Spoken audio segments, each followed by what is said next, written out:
Okay, family on my mind, I'm trying to save them. These demons taking over, we gon' be the ones to slay them. I learned from the best, now these bodies about to drop. Everybody get to running, cause you about to lose the top. We'll tell the demon keep. Season 2, Episode 2. Saving Slaves. The brute spawn swung an open hand directly at Omari's head, attempting to claw his face apart. Omari continued to step back, bob, weave, and do whatever he had to in order to evade the attack. His old pacifist ways, refusing to throw punches during sparring, had made him skilled at avoiding hits. Still, he wasn't an expert, and it was easier for him when he understood his opponent's fighting style. Though he didn't know how demons fought, he managed to handle himself fairly well by focusing closely on the demon's movements. Clenching its fist, the demon threw a straight punch that landed directly on Omari's chest. The impact lifted him off his feet, sending him flying back several feet. When Omari hit the ground on his back, his legs shot up into the air before falling back down. The demon's strength caught Omari off guard. That's when he realized those huge arms weren't just for show. Lifting his head, he knew he didn't have time to recover. The demons wanted them dead, and they meant business. He was closing in fast, a sinister, overconfident smile spreading across his face. Omari stood up and threw his staff at the demon's head, just like he did with the first demon, the one that had jumped onto the building they stood on before climbing down. But the demon ducked, thinking the staff would fly over his head. Omari stopped it midair using his telekinesis, turned it vertically, and began flipping it. With each flip, pow, pow, pow, the demon took a hit to the head from each end of the staff. The demon reached out to grab it, but Omari pulled it back just in time, effortlessly catching it with his right hand. The demon rose fully, rubbing the top of its head in anger. It was clear that just because they could heal themselves didn't mean they didn't feel pain. "Why, you little mother?" the demon said, stopping just before swearing as a sudden thought crossed his mind. How can these humans still use their gift? It must be true, they really weren't slaves. But even so, it shouldn't matter if they were in this village at the time the dark magic was used. How is this even possible? The demon fighting Khadija had grown tired of her. It opened its palm, forming a ball of what looked like black mist. It hurled the ball directly at her feet, and a smoky black substance began to spread, just like a smoke bomb. Khadija was swallowed by the mist, unable to see anything, not even her own hand in front of her face. Besides the demons, those outside the mist couldn't see inside it either.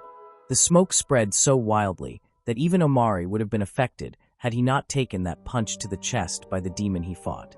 Using the mist to his advantage, the demon ran up close and struck Khadija, so hard she dropped to the ground like a brick. Their eyes allowed them to see just as clearly in complete darkness as in daylight. She then let out a scream that caught Musa's attention while he was trying to untie the last slave's arms.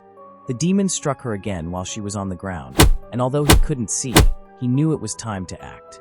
The average human couldn't withstand many punches from brute spawns due to their strength, and they certainly couldn't handle many from Crush Fiends, who were even bigger and stronger than brute spawns.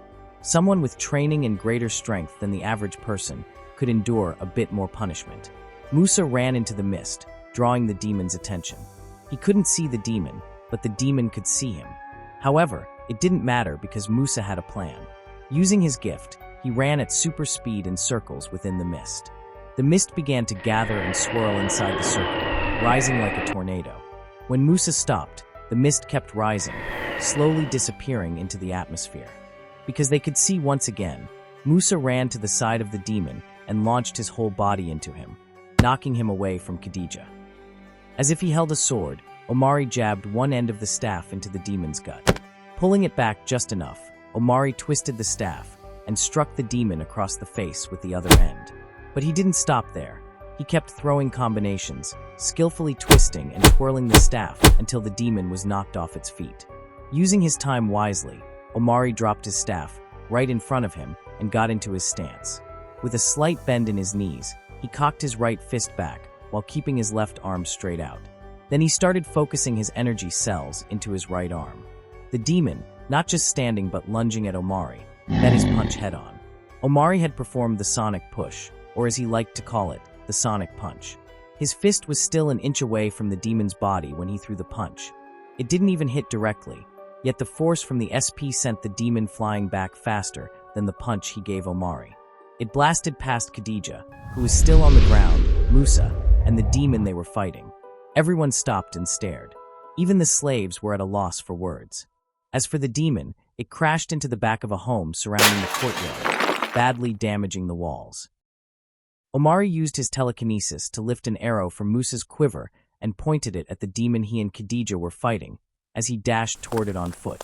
The demon prepared to dodge and counter, but with a swing of Omari's arm, the arrow flew from above Musa's head straight into the demon's chest, just below its throat, an attack it didn't see coming. Omari then did a 360-degree spin as he reached the right distance. Mid-spin, he summoned his staff from where he had dropped it, catching it in his right hand.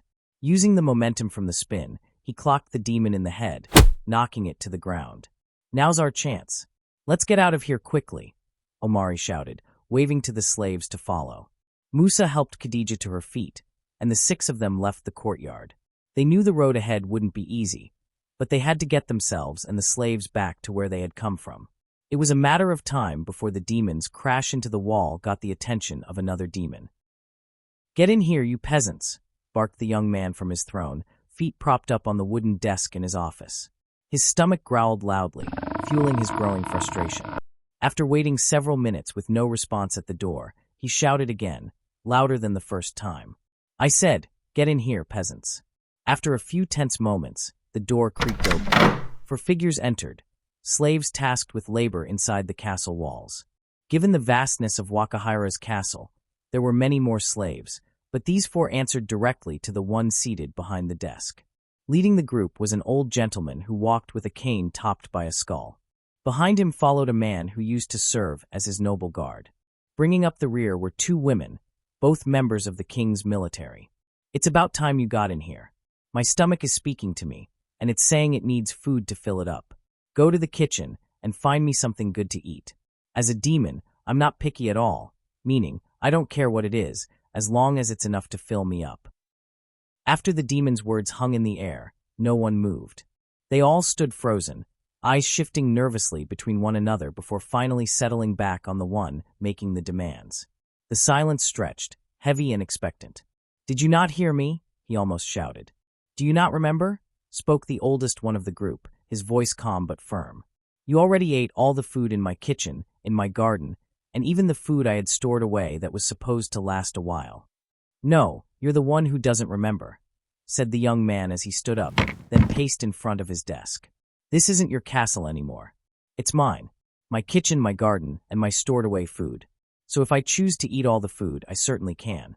However, if there's no more food left, then you all need to figure out how to get me some. I am the new king of Wakahira. King Kallian. You're the former king, Colin, because you were too weak and pathetic to defend it against us demons. As a matter of fact, I'm thinking about renaming Wakahira to something else. And since you pissed me off talking about what's yours, I think I'll feed myself." In an explosive burst, a shockwave tore through the office, so fierce it sent every piece of furniture flying, smashing them violently against the walls. The 4 people standing there were hurled backward, their bodies slamming into the cold, hard walls with bone-jarring force. Demon Lord Kallian had completed his transformation into his new demonic form in a second. His skin had darkened to an eerie deep blue, almost shimmering with an unnatural glow. Though he retained the same number of limbs as a human, each one was now thickly muscled, bulging with raw power, like a predator ready to strike. His fingers and toes ended in razor-sharp black claws, longer and more menacing than before. His eyes were hollow voids, completely black and pupilless, radiating an unsettling emptiness. His mouth stretched wide, filled with rows of jagged, razor-sharp teeth that gleamed ominously. His ears were long and pointed, standing rigidly upright as if constantly alert. Along the center of his back, 5 thick, jagged spikes jutted out, each about 8 inches long, their surfaces rough and shadowed, with the last 2 curving downward like deadly scythes. The overall image was that of a demonic werewolf, a creature of nightmare and fury, as if the darkness itself had taken monstrous form. Kallian lifted his index finger, and from its tip flickered a small, flickering flame, pure black as night. Without hesitation, he flicked the dark flame toward Morgan, the former King Colin's noble guard who had been assigned to serve directly under him within the castle. Morgan sat slumped against the wall, still reeling from the shock of Kalian's terrifying transformation. The black flame struck the middle of Morgan's right arm like a tiny, ominous dot. But then, as if ignited by an unseen spark, the flame erupted, spreading rapidly and uncontrollably like wildfire, racing up his arm just under his shoulder, as if his skin had been soaked in gasoline and set ablaze by Kalian's sinister power. The man's agonized scream echoed through the room as the black flame seared through his flesh, relentless and merciless. Kalian strode over with cold precision, slamming his foot hard into the man's groin, forcing a guttural cry of pain. Without hesitation, Kalian's left arm shot out, gripping the burning arm and ripping it off cleanly. Blood poured from the severed limb, dripping onto the floor in thick, dark drops. The man curled into a painful, writhing ball, his body trembling with raw agony, the air heavy with the scent of burning flesh and spilled blood. King Colin's voice trembled with a mix of horror and sorrow as he spat out, "You monster." The room was thick with pity for Morgan, whose suffering was so brutal and raw. Kalian just smirked, unfazed by the king's words. "What's the problem?" he said, his voice cold and mocking. "I told you I needed to eat, and that I would feed myself."